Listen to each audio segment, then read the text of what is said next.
Au XVe siècle, les expéditions européennes ont conduit le parterre du glaive de la civilisation à coloniser l'Afrique et ses fils, dans le seul but de réveiller les instincts cupides et sadiques qui caractérisent l'Occident.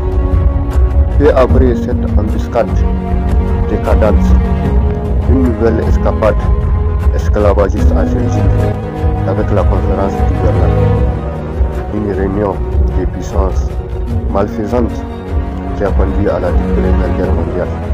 Même si peu après cette saignée, un deuxième conflit s'est éclaté avec l'avènement d'un affrontement entre les pays de l'Axe avec les pays alliés, secondés par les héros qui ont combattu vaillamment lors du débarquement des provinces. Juste après que l'Afrique a envoyé ses fils pour combattre dans plusieurs fronts pour libérer l'Europe du nazi, la ruse qui a secoué et martyrisé l'Afrique a fait plus de ravages dans les anciennes colonies d'un pays dit des droits de l'homme.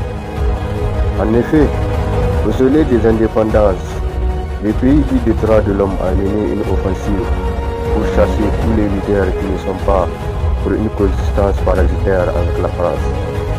C'est justement pour ce fondement que la quasi-totalité des moutons colonisés par la France se sont engagés aux côtés du général de Gaulle pour pousser à fond l'économie d'un pays dit des droits de l'homme.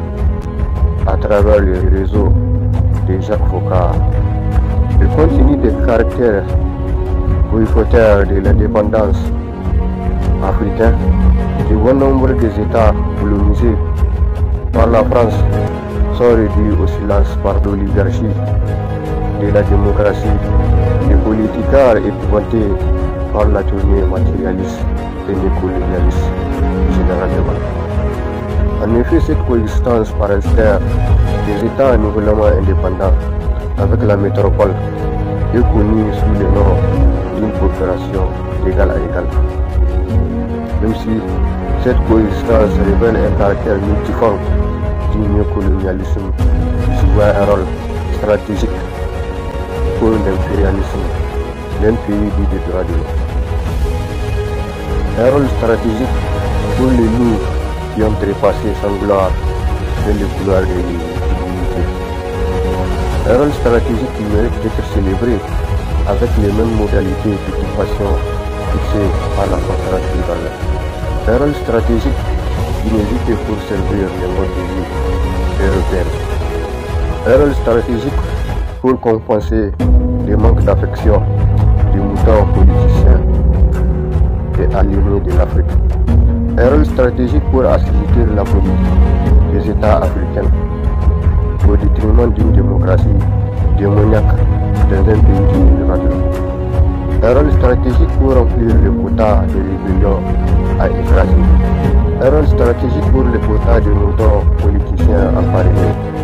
Un rôle stratégique pour les héritiers du colonialisme. Un rôle stratégique pour les détructeurs de carrière et sponsors de la politique africaine. Un rôle stratégique pour les héritiers du colonialisme. Un rôle stratégique pour blanchir les acquis de la colonisation. Et même si cela n'engendre que crainte et contrainte dans toute l'Afrique.